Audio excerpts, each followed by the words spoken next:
mention, we have Dr. Hassan with us here today. Super grateful that he could join us. And then just a little bit about him. He goes by Moin. He earned his Bachelor of Medicine and Bachelor of Surgery from Hamburg College of Medicine and Dentistry.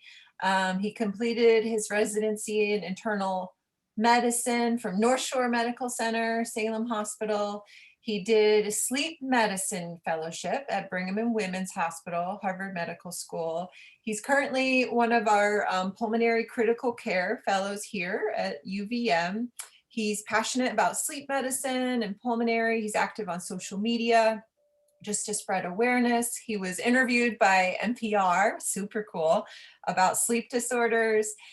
He also received an award called the Aspire Award from the American Thoracic Society.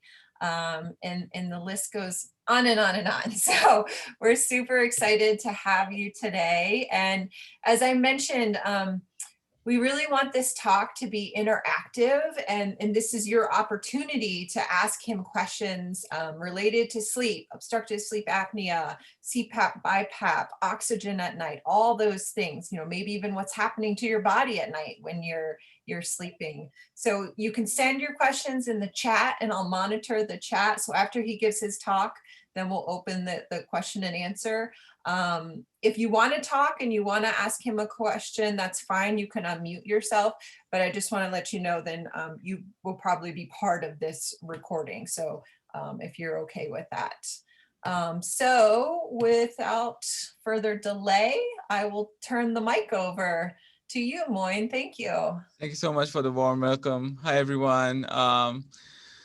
So I'm just going to start by talking a little bit about sleep. Sleep is a very, it's vast. And we spend almost 1/3 of our life sleeping and we still don't know a lot of what's going on. And nowadays there's a huge push in research and science to kind of know more about sleep. Because if you don't have a good night's sleep, everybody feels bad the next day. So I feel like that good sleep is really important, both for health and your mood. And I think especially in this era of COVID, I think what studies have shown that if you get good sleep, your immune cells function well.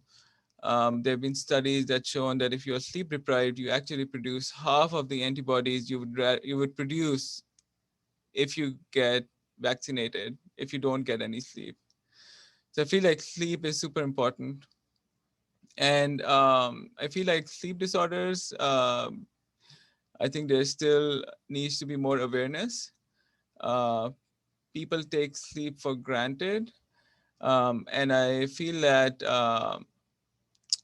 there's also in our culture, there's also, and in the media, there's this portrayal that people who sleep more are lazy, or people who sleep more, they cannot be successful.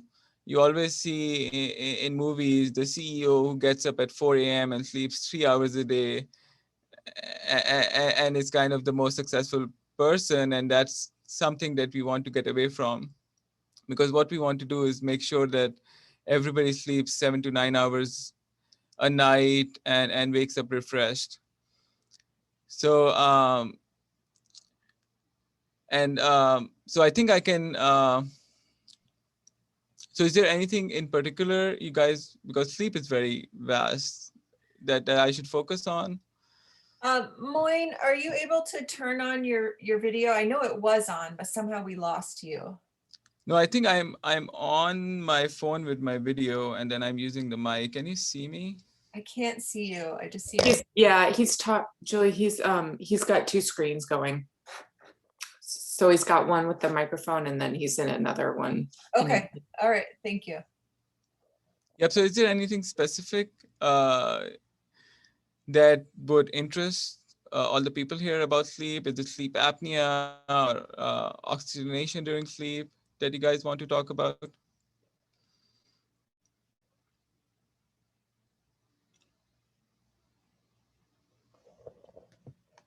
I'll put a question out there because this comes up a lot in pulmonary rehab, where someone might be newly diagnosed with needing oxygen with exercise. So obviously that comes up in pulmonary rehab.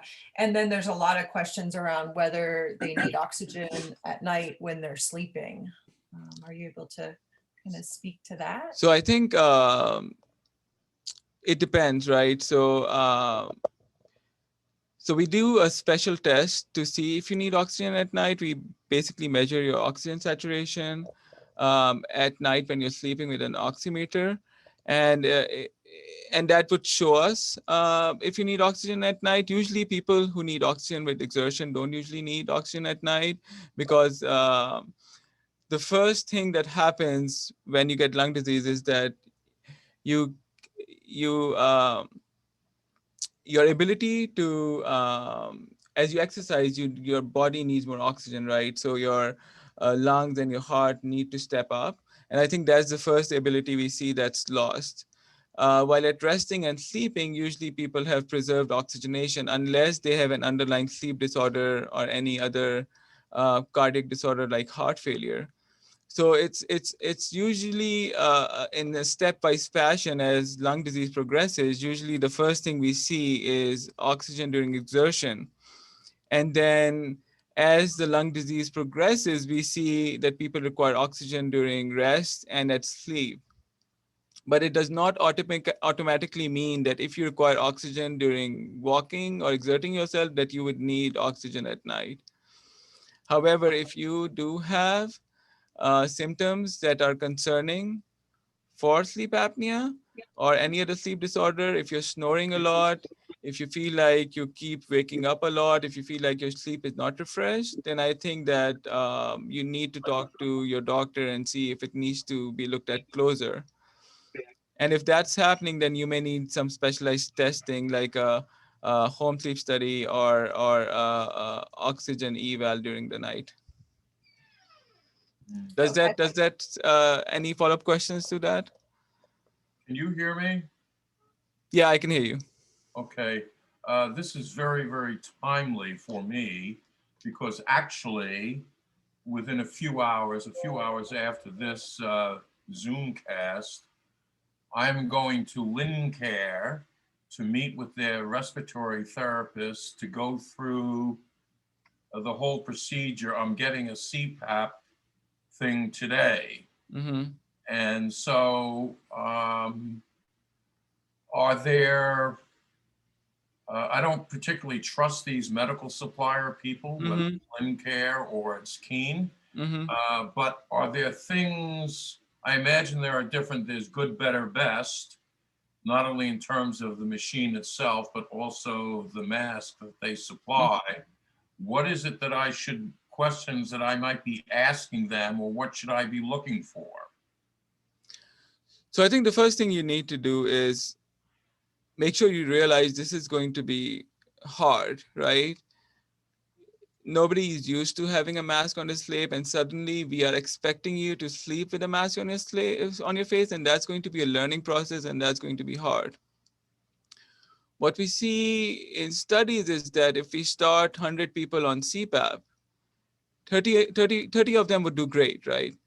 They would say this is the best thing after sliced bread. They would sleep great with it. Then the rest of them, like 30% of them would have some trouble with it initially. So, and the thing is that we can do a lot of things. There's a lot of troubleshooting we can do to help you with the mask and the machine. So we can change the humidity settings in the water. There are different masks. Some come over your face, both on your mouth and nose. Some come up just on your nose. And then in those people, we can really help troubleshoot what's bothering them. And basically after troubleshooting, they're able to use Cpap. And then 30% of people, no matter what we do and no matter how much people try, they cannot use Cpap. So I think that going in, I think the most important thing is your mindset. I think if you go in and you expect it to be like a magic wand that's going to fix your sleep, I think that sets it up for because I think there's too much expectation on it. But I think what you need to do is just give it time. To see the full benefits of CPAP or APAP, you need at least 2 to 4 weeks. And usually during the first 4 days, you are not sleeping well because you're getting used to the machine. There's a hose connected, there's a mask connected to your face. You have restricted movements. So I think what you need to do is make sure you understand that the first few nights are going to be hard. Make sure you communicate with your respiratory therapist who's fitting you. Make sure you let them know if a mask is uncomfortable. During the first 3 months, I think Medicare gives you the ability to try as many masks as you can. So make sure you avail the offer. Most DME companies may not be upfront about it, but that's what Medicare gives you, right? So if you don't like one mask during the first 90 days, you have the option to choose another one. And then after 90 days, it becomes a little bit more difficult. We have a lot more newer masks that just come over your nose. I think one of them is called Dreamwear by Philips. And those people are finding it really comfortable because they're minimal. But remember that even though initially you may have a hard time with CPAP, there are a lot of things we can do. We can change the pressure, we can change the humidity, we can change the mask, we can give you some medications to get used to the CPAP. So even if the first week is hard, I want you to stick with it and at least give it a month and try contacting your sleep doctor and the people who give you the machine to come to the best outcome. Um, And then with regards to machines, we have two major machines that are on the market. One is the Philips and one is the ResMed. Um, I think the newer generations are pretty similar. They do have proprietary algorithm on how they detect your sleeping issues and how they respond to it. And there is a chance that some people may like one machine more than the other. But I think one of the issues is that sometimes your insurance dictates which machines you get. And in my experience, both of them work equally well. So I don't think you should have any issues with the machines. Does that answer your question? Yes, it does. And I have a couple of questions about your remarks. One is you mentioned a mask manufactured by Philips. What was the name of that one? So that's the Dreamwear. Oh, Dreamwear. Yeah. Okay. And then the other thing is you mentioned some medication that might make it easier. What are we talking about here? Valium, Flintstone, vitamins? Yeah. So I think that we usually do it as a last resort. And I think sometimes if you have a lot of pain and sensitivity, a little bit of Lyrica or gabapentin can help. We usually shy away from things like Valium or Ativan in elderly people. In people, as you grow older, the side effects of Ativan and Valium, they increase. I think one of the biggest risks we have is that because because they can alter your mental state, there's a chance you may fall. And that's really something we are hoping doesn't happen, because you can break a hip, break some bones. So I think that just simple things like, and we usually use it as a last resort, like if you have a lot of sensitivity and you cannot just tolerate the mask, maybe low dose gabapentin sometimes, but we are trying to shy away from things like Ativan and Valium and Ambien in people as they get older, because the side effects are more than the benefits. And actually, I think what evidence has shown us, so I think there's one study I really want you guys to, I want to talk about, is that we actually did an experiment on people, and we in one arm of the experiment, we did something called cognitive behavioral therapy for insomnia, in which we use behavioral modifications to affect your sleep. And the other arm, we gave people things like Ambien, Valium, and Ativan to help them sleep. What we found is that after 6 months, both groups had equivalent decrease. So it was taking them the same amount to fall asleep. There was similar improvement in the improvement in their total sleep duration. And that was modest. It was like half an hour. But what we found is that once we stopped the medications and the cognitive behavioral therapy at 6 months, the patients who were on medications, their sleep regressed and actually went back to how it was before we started the medication. While the patients who got the cognitive behavioral therapy for insomnia, they're actually, because they changed their habits and their outlook in sleep, we actually saw that their sleep continued to improve. So I think that that's also one of the reasons nowadays we feel like that things like Ativan and Ambien have so many side effects and not really that effective in real life.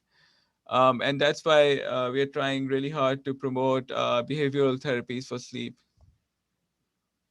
Okay, and like you, I have that same kind of beard and I keep it well trimmed like you do. So will that in any way interfere with the mask or not? So if you have a nose-only mask, a nasal mask like the Dreamwear or a Wisp, that shouldn't affect you. Even with a beard, we can look at the leak.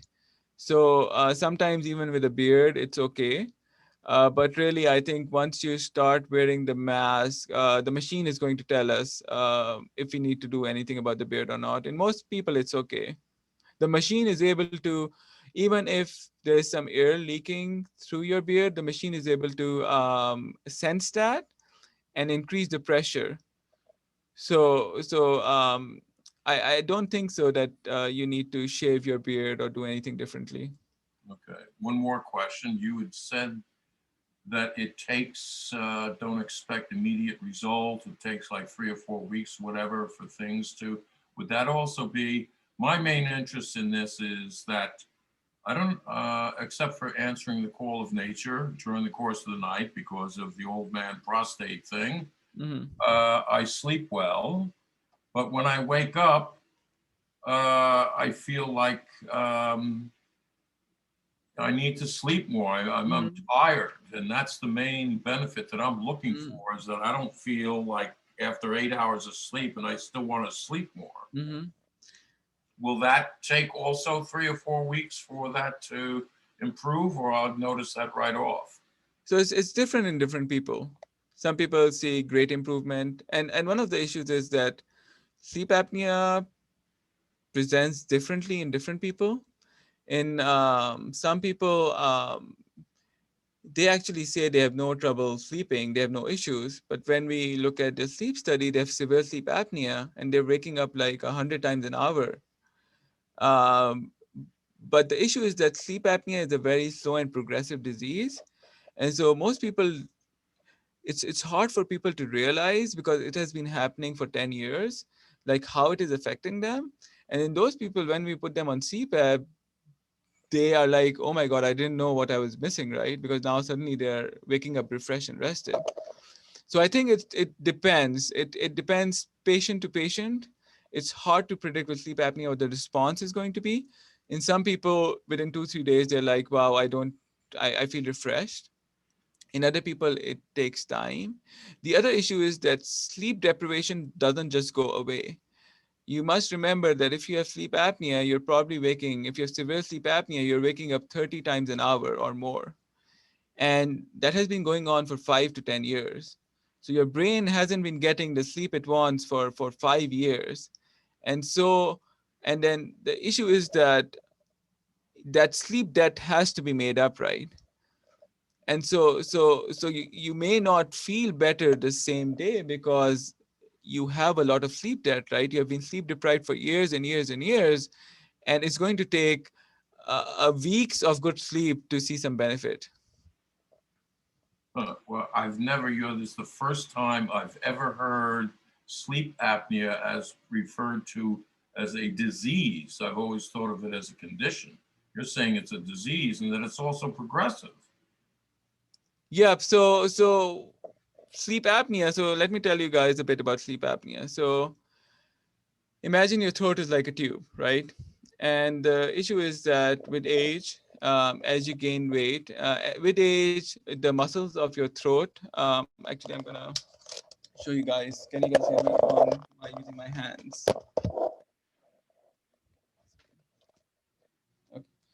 So imagine this is your throat, right? And what happens with age is that the muscles in your throat get weaker. Also, as you gain weight, uh, the weight does not only come on your belly, it also comes in your throat. And what happens is that your airway narrows a bit. When you have a little bit of narrowing, you have turbulent airflow, and that's snoring, right? But what happens is that as it gets narrower and narrower, sometimes it completely obstructs. When that happens, you don't have any blood flowing, or you don't have any oxygen flowing to your brain and your heart. And and and and and what we've seen with studies is that sleep apnea can have a lot of negative health consequences, ranging from stroke, heart disease, atrial fibrillation, increased blood pressure. We have shown that it has a very complex relationship with weight gain. It actually, increased weight causes sleep apnea, and sleep apnea in itself causes you to be more susceptible to weight gain. It alters your metabolism. It increases your insulin resistance. It actually affects your cholesterol. It increases the chances of stroke. There's been increased studies that there's increased dementia in people who have sleep apnea. And then I think there's also been some studies where there's an increased risk of cancer with sleep apnea. So I think sleep apnea is a disease that's progressive and um, can actually, like, that's why it's important to spread awareness of it. And sometimes people don't realize they have sleep apnea because the symptoms are so subtle, because you don't get an increased blood pressure or stroke on day one. It's a progressive, like over 10 years, 20 years, your brain and your heart aren't getting enough oxygen. And that translates into higher blood pressure, increased risk of stroke.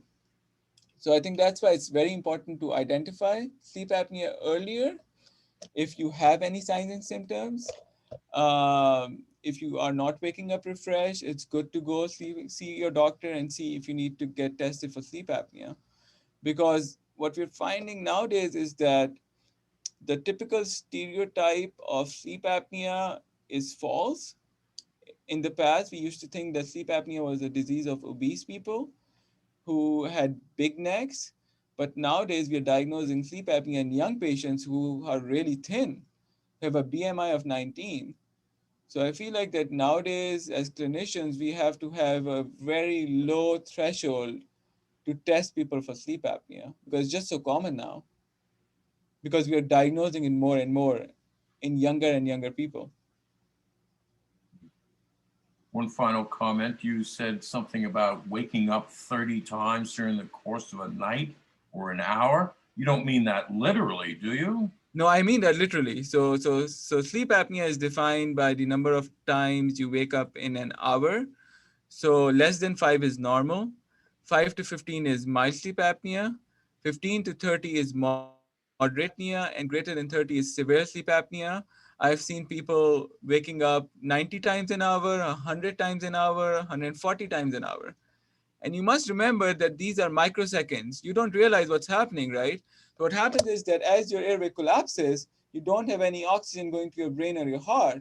So what your brain does is that it wakes you up a little bit so that it can contract those muscles so you can breathe again. And this is happening 30 times an hour in patients with sleep apnea or more. And so I actually, and when we do in-lab sleep studies, we have EEG on your head, and we actually know when you're waking up or not. Even though you may not realize it, we actually see a change in your brain waves, and we know that you woke up. And all of this has consequences, right? So you see the consequences long term as people develop high blood pressure, as people have more strokes, as people have more heart disease, as people get atrial fibrillation. So I feel like that's why I feel like it's very important to stress the importance of good sleep. Wow. Thank you. Okay, so I have some questions in the chat box. So how often should a Cpap machine be changed? My husband has a 10-year-old machine. Should it be recalibrated or replaced? Yes, so Medicare and most insurances give you the option to change your machine every 5 years. I think you should avail that. I feel like that the machines have improved and the algorithms have improved. You may need to repeat a sleep study to get requalified again, but I feel like it's worth it. If a machine is 10 years, I feel like that after 5 years, you should go and get reevaluated and get a new machine. Because like your phone, the technology changes, and the way it senses and detects your apneas and the way it responds to it, the comfort, that all changes. So if the machine is 10 years old, then I would actually recommend probably talking to your doctor and see if you need another sleep study to get a new machine. And with regards to cleaning CPAP, um, there have been a lot of products online that people have been selling to help clean CPAP, but I would recommend against that. There's a device called Slow Clean that uses ozone, and recently there have been an FDA advisory against that because when they measured the ozone in clean CPAP, that was much higher than is recommended for humans, because ozone can actually cause fibrosis in your lungs. What I would recommend is just soap and water. Just rinse it out and let it dry. Make sure that the water chamber in your CPAP, you continue to clean it, and you get rid of the water. You clean it, dry it, and put in fresh water every day. Does that answer your question?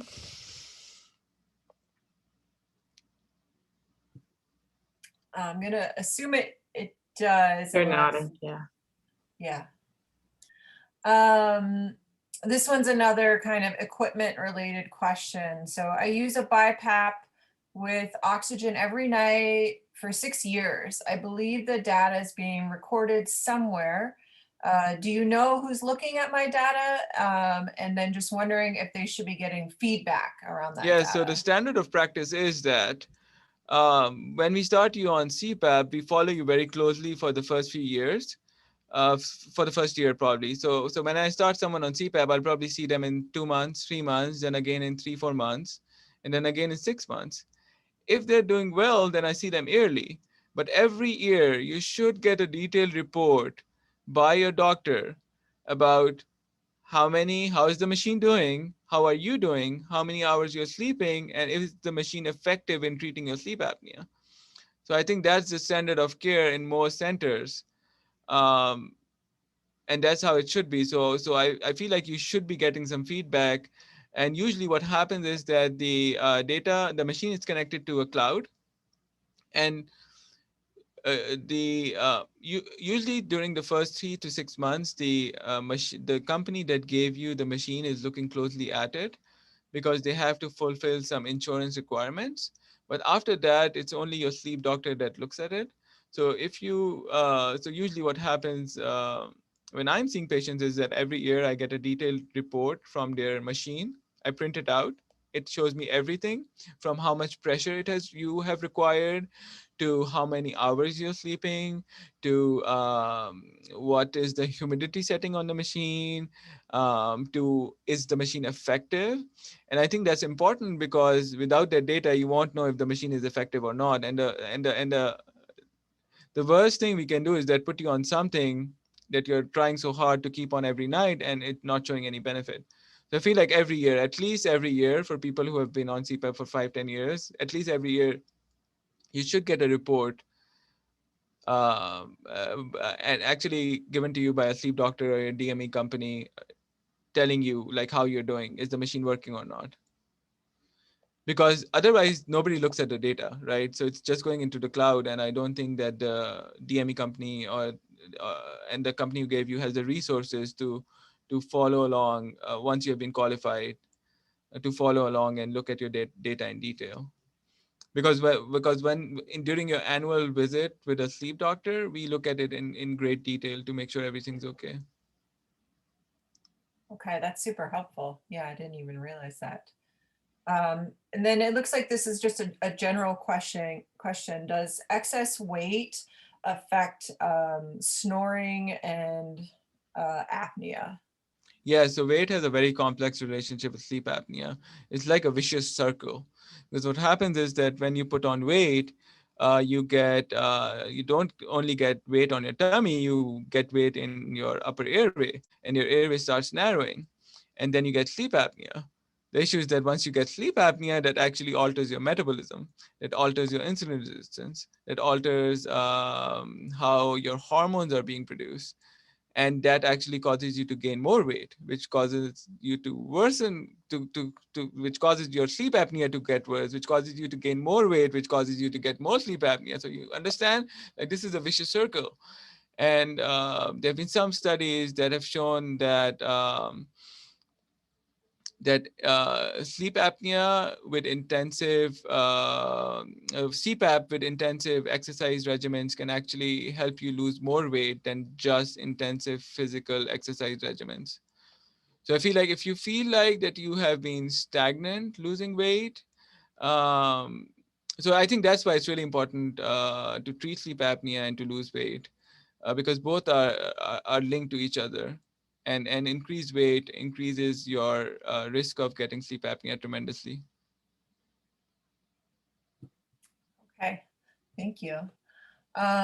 So a question about being tired. So I'm always tired when I get up after 8 hours of sleep. Would this change if I turned up the oxygen at night? Can you repeat the question? Sorry, I missed it. Yeah, I I'm couldn't- always tired when I get up after 8 hours of sleep. Would Mhm. this change if I turned up the oxygen at night? So the question is, why are you tired, right? So that is what we have to answer. If the cause of you being tired is that you're not getting enough oxygen at night, then yes, giving you oxygen might help. But if the cause is because your airway is collapsing, then it might not help. If you have sleep apnea and you just give yourself more oxygen, that's only going to solve part of the problem. You're still getting suffocated at night, right, by your throat, and your brain still keeps waking up. So I feel like that you need a more thorough evaluation. I feel like that just increasing the oxygen is a quick fix. If you haven't had a sleep study, I would advise getting a sleep study, getting a more thorough evaluation to actually find out why you're more tired. And the issue is that it's a complex question, right? You don't feel refreshed during the day, and that could be a number of things. It could be your thyroid if you have hypothyroidism. It could be your mood if you're more depressed than usual. It could be sleep apnea. It could be restless legs if your legs are kicking a lot. It could be diabetes if it's uncontrolled. So I think that that that we need to dig more to figure out what's causing the tiredness during the day, and and and and just increasing the oxygen might be a quick fix, but it will not get to the root cause of the problem. Okay, thank you.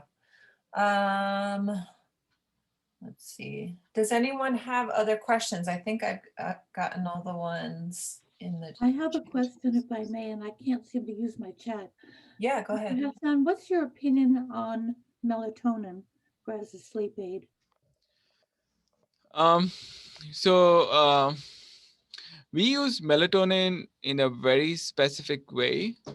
Um, so so I think as more and more research is being done, what we're finding out is that almost 30 to 40% of people with insomnia are being misdiagnosed with insomnia when they actually have a delayed circadian rhythm disorder. And I think the difference is that everybody, so let me talk to you guys a bit about how we sleep, right? So there are two major mechanisms that help you fall asleep. One is that as during the day, as you get more tired, your brain continues to release adenosine, which is a waste product of all the metabolism in your brain. And as your adenosine builds up, you get more sleepier and sleepier. And that's why coffee and caffeine works, is it blocks the action of adenosine. And that's why you feel more awake when you take tea and coffee. The other mechanism is that everybody has a clock in their brain. It's your circadian rhythm clock. It's in the hypothalamus in an area called the suprachiasmatic nucleus, and that basically controls when you sleep and when you wake up. So what happens is that when the brain senses that it is time to go to sleep, it starts releasing a substance called melatonin. And that melatonin then tells your body and your brain, the rest of your brain, hey, buddy, it's time to sleep. The issue is that both of these processes need to be aligned to get the best sleep. And some people naturally, what happened with evolution is that uh, not everybody has the same sleep cycle, right?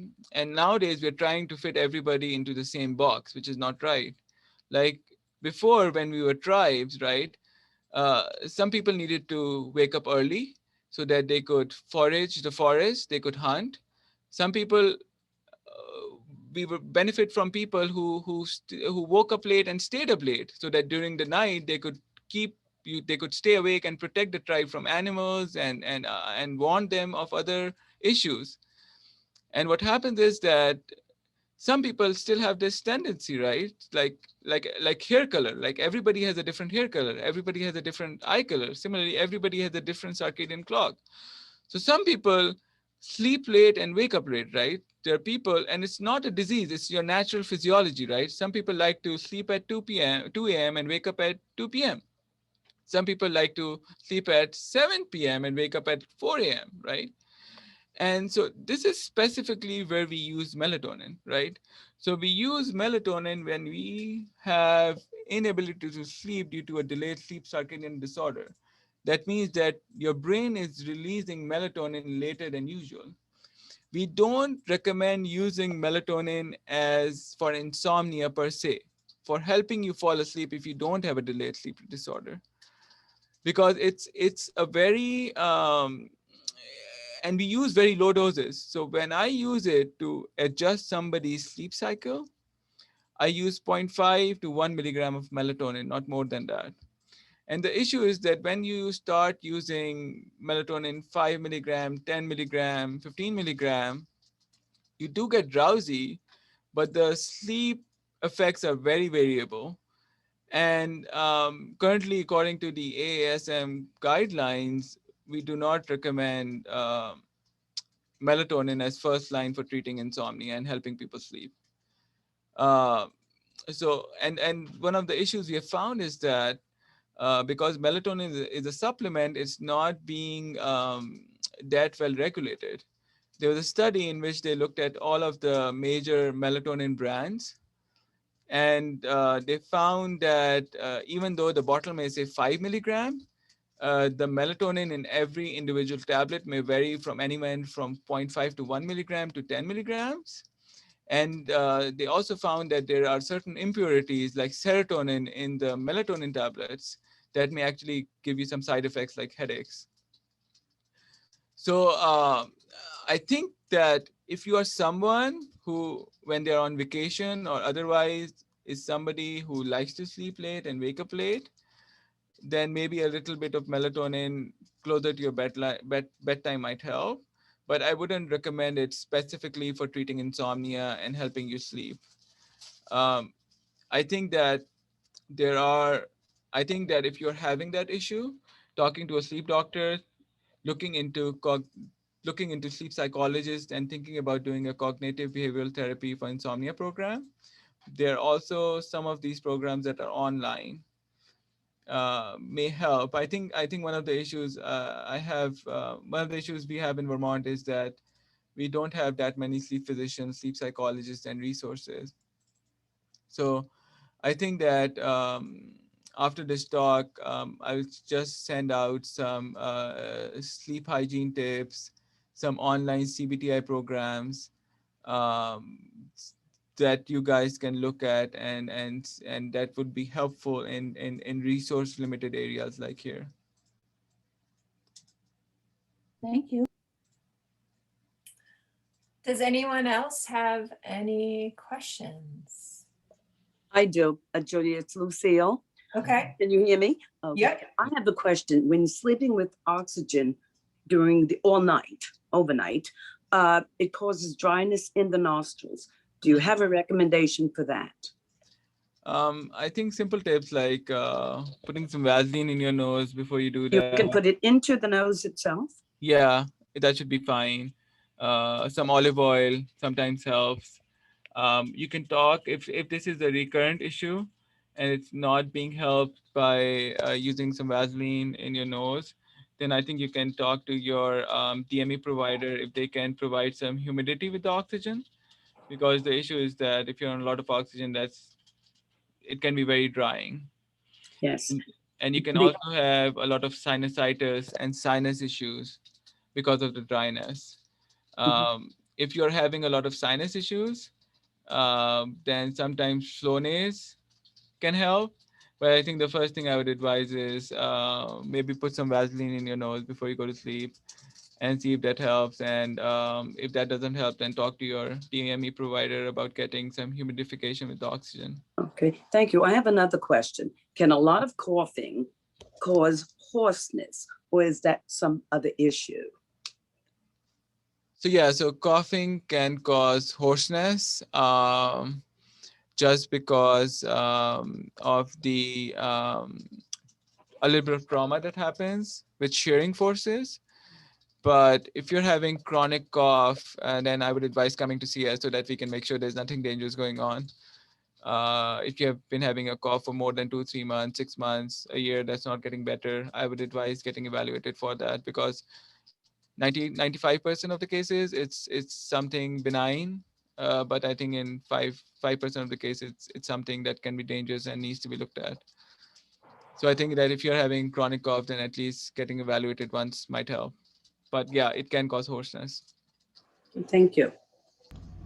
So I have a question about dry mouth, since it was a dry, because with a full mask, my mouth is open most of the night, and in the morning, even with the tube and the moist air coming through and heated tube, even it's so dry that I can't stand it in the morning. And are you a mouth breather or a nose breather? No, I breathe through my nose mostly. It's at night my mouth, getting older, the muscles just, the lips kind of sag a bit, and just, that's what happens. I think one thing you can try to do is try a nasal mask and see if that helps, because I that have a beard too, so it's the beard works better with a full mask, is what I have found. Okay. I mean, the one way we can tackle that is increasing the humidity on your Cpap, but I think that you told me you have a heated tubing, so I think that has already been tried. Yeah. So I feel like that's something then that we don't have a good solution for, because if your mouth's open and the machine's working, then I've thought about a strap to hold yes. my mouth shut. So that's something. So that's usually what we recommend if you have a nasal mask. But you can try it. You can try a thin strap. You can get it from Amazon or a DME company. That's something you can look at. Yeah, it can help sometimes. Right. Cool, thanks. And Dr. Hassan, I wonder about like artificial saliva or something. They make like rinses for your mouth. I don't know if that would be helpful. I think initially it may be helpful, but if you're sleeping for like 6 to 8 hours on a CPAP, I think by the end, I think the effect is going to wear off really quickly.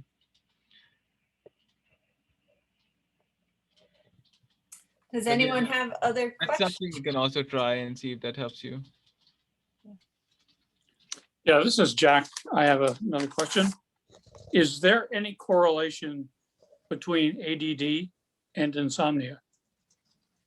Yes. So in kids, we do see. So what happens in ADD, if kids have sleep issues, they actually get more hyperactive, and there is a correlation between insomnia and ADD too. And the other way too, I think that sometimes kids who die, like almost 30% of kids who get diagnosed with ADD might actually have sleep apnea and not have ADD at all, because kids sometimes react differently to being tired. Instead of being tired, instead of sleeping, they just get more hyperactive and wired. So I think, yeah, so there is a relationship between ADD and insomnia, but I think there's still a lot of research going on and we're still trying to elucidate the exact links. Is that true for adults as well as children? With ADD. With ADD? Yeah, so what we do see is that people with ADD have more sleeping issues, they have more insomnia, they might have more sleep apnea, sleep disordered breathing. So yeah, so even with adults, if you have ADD and you feel like that before you were doing well on your medications and now you're not, it's good to get a sleep study and make sure and get your sleep evaluated to make sure that you're sleeping good. Thank you. And the other issue also is with ADD is that the medications you take for ADD wake you up, and if you are taking them later during the day, then that can affect your sleep and promote insomnia because your mind will not be in a place to fall asleep. So I think one recommendation would be that if you're having trouble sleeping, would be to make sure you do not take your ADD medications at least 6 to 8 hours before your bedtime. This is Peter. I have a question. Mhm. Most of my life, I would get up at 5 o'clock, 5:30 in the morning and go to bed at 10 o'clock. And since I retired and since I developed this disease, I find myself protecting the tribe. I go to bed at midnight or later and like to sleep till 9 or 10.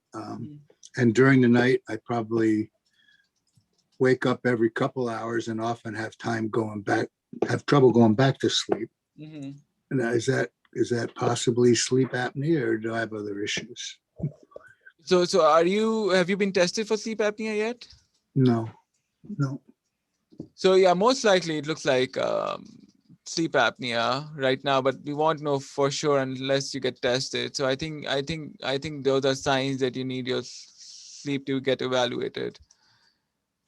Yeah, so I do tend to eat supper late, which I know isn't a good Yeah. thing, But no, if you're waking up more, that's an issue.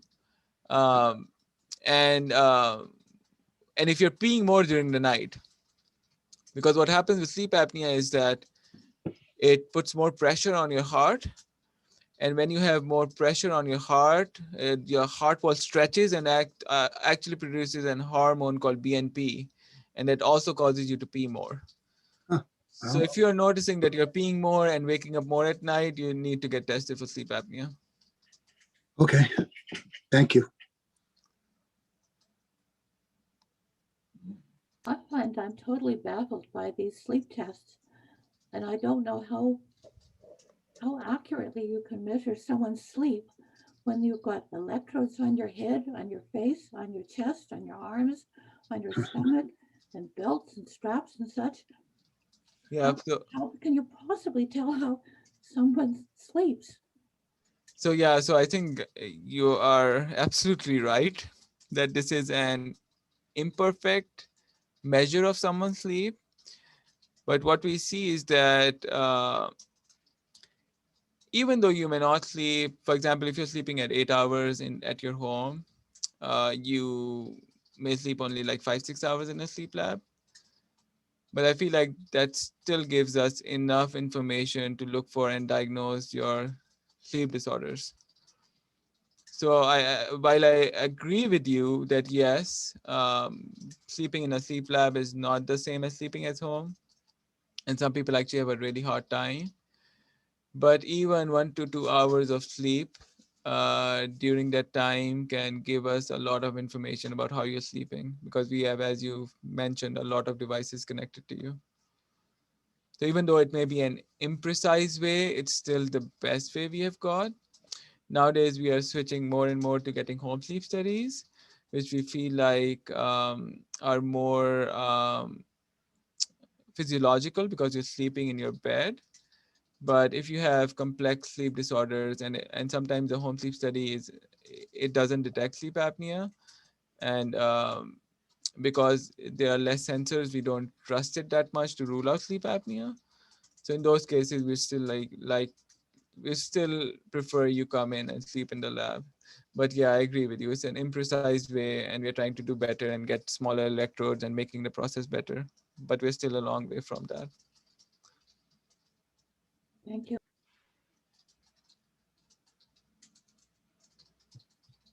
Does anyone have other questions? I think there was one in, do drugs for PTSD interfere with sleep? I think I got some in the chat. Is this only about sleep apnea or variety of do drugs for PTSD interfere with sleep? So yes, what we see is that drugs like SSRIs like venlafaxine, Prozac, they do alter your sleep architecture. They increase the percentage of your REM sleep, but we still don't exactly know how that affects the quality of your sleep. Usually what happens is that you go through stages of sleep, so N1, N2, N3, as you go into deeper sleep. And then you have cycles of REM sleep after every 90 minutes that last for 15 to 20 minutes. And the cycles of REM sleep get closer and closer together towards the end of your sleep. So SSRIs like Prozac do increase the percentage that's REM, that's the dream sleep, but we still don't know really how that affects your sleep. Like we still don't have enough information to say, is that good for you, bad for you? Is there anything we need to do about it? We're still not sure.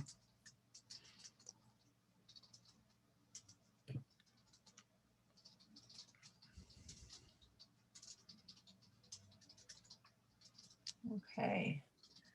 Last chance, any questions about sleep apnea, hygiene, all that good stuff? Well, since I have the opportunity, it looks like no one else is up online. I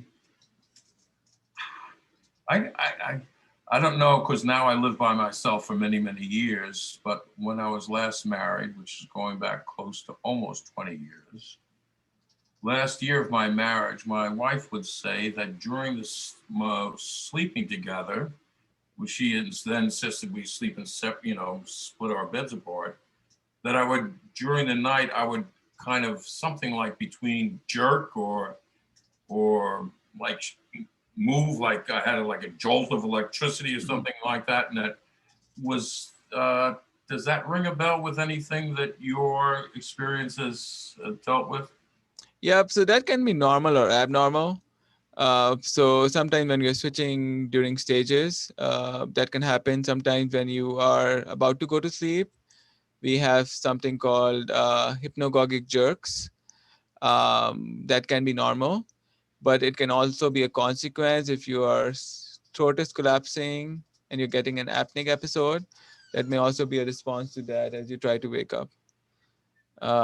So it's hard to say whether so it can be both normal and abnormal. Right.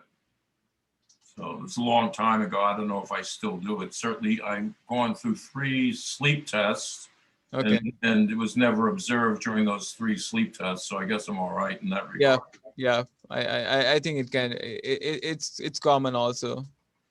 Normally, you may have sometimes have these jerks. Other than that fellow who talked about the dry mouth, Hmm. I don't know if this has any relevance or not, but I've noticed that nights that I've had dry mouth and nights that I don't, that upon reflection, I've eaten a lot of salt that day when I have dry mouth. I don't know if that makes sense or not. Yep. So salt naturally makes you more thirsty. It makes your mouth drier. So I think, yeah. So if you're having more salt, you will drink more water, have a drier mouth, and retain more fluid if you are eating salt close to bedtime or overall. Doctor, how do you pronounce your name, doctor? How do you pronounce your last name? Hassan, Hassan. Hassan. Okay, Hassan. Thank you. Yeah. Very, very informative. Thank you very, very much. No, thank you. It was my pleasure.